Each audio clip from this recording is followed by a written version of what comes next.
ஓம் ஸ்ரீ குருப்பியோ நமக. ஓம் சக்தி பராசக்தி. வணக்கம். நான் உங்கள் ஆஸ்ட்ரோலக்ஷ்மி.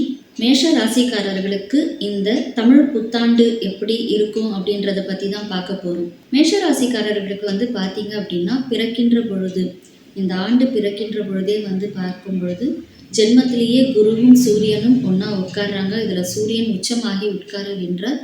அதே போல் 3ல் சந்திரனும் 6ல் கேதுவும் 11ல் சனீஸ்வரன் செவ்வாயோடு சேர்ந்து லாபஸ்தானத்தில் உட்காந்துக்கிட்டு இருக்காங்க.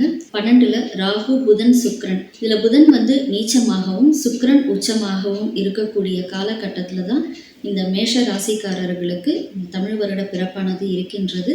இதில் ஜென்மகுரு நிலையிலிருந்து மே மாதம், அதாவது இந்த பிறந்த ஒரு மாதத்துக்குள்ளேயே பார்த்தீங்க அப்படின்னா குரு பெயர்ச்சியானது நடக்க போகிறது. அப்போ இந்த குரு பெயர்ச்சி என்பது உங்களுக்கு சிறப்பாக இருக்கக்கூடிய காலமாக இருக்கும். ஏன்னா 2வது இடத்துக்கு குரு போகும் பொழுது அதிகமான நற்பலன்களை கொடுக்கக்கூடிய நிலையில தான் இருப்பாரே ஒழிய உங்களுக்கு பலன்கள் பார்க்கும் பொழுது அசுப பலன்கள் ரொம்ப கம்மியாக தான் இருக்கும். அதனால் இந்த வருடம் மேஷ ராசிக்காரர்களுக்கு வெற்றி தரக்கூடிய விஷயமாகத்தான் அமையும்.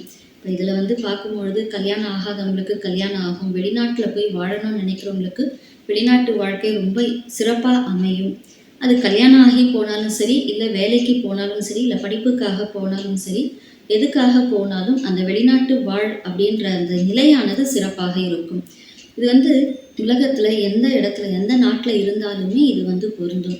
நீங்கள் இருக்கிற நாடு, அதாவது பிறந்த நாட்டிலேருந்து இன்னொரு நாட்டுக்கு போகும்பொழுது ஒரு சிறப்பானது கண்டிப்பாக உங்களுக்கு சேரும்.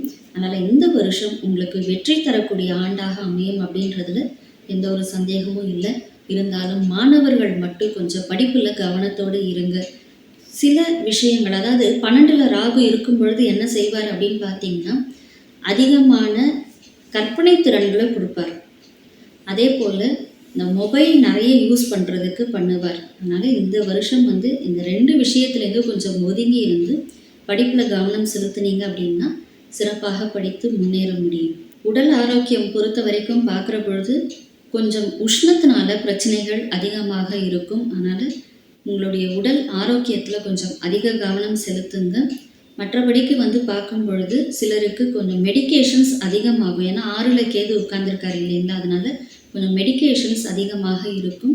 இந்த நிலைப்பாடும் இருக்குது. இந்த மேஷ ராசிக்காரர்களுக்கு பார்த்தீங்க அப்படின்னா, உங்களுடைய ராசி அதிபதி செவ்வாயுடைய நட்சத்திரத்தில் தான் இந்த ஆண்டு பிறக்கின்றது. அதுலேயும் பார்த்தீங்கன்னா இந்த செவ்வாய் சனீஸ்வரனோட சேர்ந்து உட்கார்ந்துட்டு இருக்காரு. 2 கடும் பகை கிரகங்கள் ஒன்றா உட்காரும் பொழுது நல்ல பலன்களை கொடுக்குமா அப்படின்னு பார்த்தோம்னா கொடுக்க இயலாது, முடியாது. அதனால் இந்த வருஷம் பார்த்தீங்க அப்படின்னா உங்களுடைய லாபத்தை நீங்கள் சண்டை போட்டு தான் வாங்குவீங்க. அதே சமயம் ராகுவானவர் உங்களுக்கு 12ல் உட்கார்ந்துருக்கிறதுனால, விரயத்தில் இருக்கிறதுனால சில நேரங்களில் பெரிய விரயங்களை கொடுப்பார். ஒரு பிரம்மாண்டமான விரயத்தை கொடுப்பார். அதே போல் அந்த இடத்துல தான் புதன், அதாவது உங்கள் ராசி அதிபதிக்கு பகை கிரகமான புதனும் போய் உட்கார்ந்துருக்கிறாரு. நீச்சமானாலும் நீச பங்கம் ஆயிடுறார். ஏன்னா கூட சுக்கிரன் உட்கார்ந்துட்டு இருக்காரு, அவர் உச்ச பங்கம் ஆயிடுறார். அதனால் இது ஒரு நல்ல பலன்களை கொடுக்குமா அப்படின்னு பார்க்கும் பொழுது ஒரு திடீர் அதிர்ஷ்டத்தை வேணால் கொடுக்கும். ஆனாலும் கொஞ்சம் விரயங்கள் இருக்க தான் செய்யும். அதனால் இந்த புத்தாண்டு அப்படின்றது உங்களுக்கு வெற்றி தரக்கூடிய விஷயமாக இருந்தாலும் வருமானத்தை கொடுக்கக்கூடிய நிலையில் குரு போய் உட்கார்ந்து அதீத வருமானங்களை கொடுத்தாலும் விரயத்தையும் சேர்த்தே கொடுக்கக்கூடிய காலகட்டமாக இது இருக்கிறது. ஸோ உங்களுடைய விரயங்களை நீங்கள் சுப விரயங்களாக மாற்றிக்கோங்க. அதுதான் உங்களுக்கு சேமிப்பாக மாறக்கூடிய நிலைக்கு போகும். அப்படி இல்லை அப்படின்னா நீங்கள் இப்படி சம்பாதிச்சா இப்படி பணம் எங்கே போச்சுன்னு தெரியல அப்படின்னு சொல்லக்கூடிய நிலை இருக்கும். அதே போல் வார்த்தைகளில் கவனமாக இருங்க, நிதானத்தோடு இருங்க. உங்களுடைய குடும்ப விஷயங்கள், அது ஆணாக இருந்தாலும் பெண்ணாக இருந்தாலும் 3ஆம் மனிதரோட அதை பற்றின ஒரு டிஸ்கஷனை வச்சுக்காதீங்க. இது கொஞ்சம் சிறப்பான நிலையை உங்களுக்கு கொடுக்காது. ஸோ குடும்பத்தில் எந்த ஒரு சண்டை சச்சரவுகளையும் நீங்களே சமாளிச்சுட்டு போகிற மாதிரி பார்த்துக்கோங்க. 3ஆம் இடத்துல சந்திரன் இருக்கிறதுனால மாற்றங்கள் ஏற்படும். சிலருக்கு ஊர் மாற்றம், சிலருக்கு வேலை மாற்றம், சிலருக்கு பார்த்தீங்க அப்படின்னா உத்தியோகத்தினால் ஏற்படக்கூடிய இடமாற்றம்னு ஏதோ ஒரு மாற்றம் வந்துக்கிட்டு தான் இருக்கும்.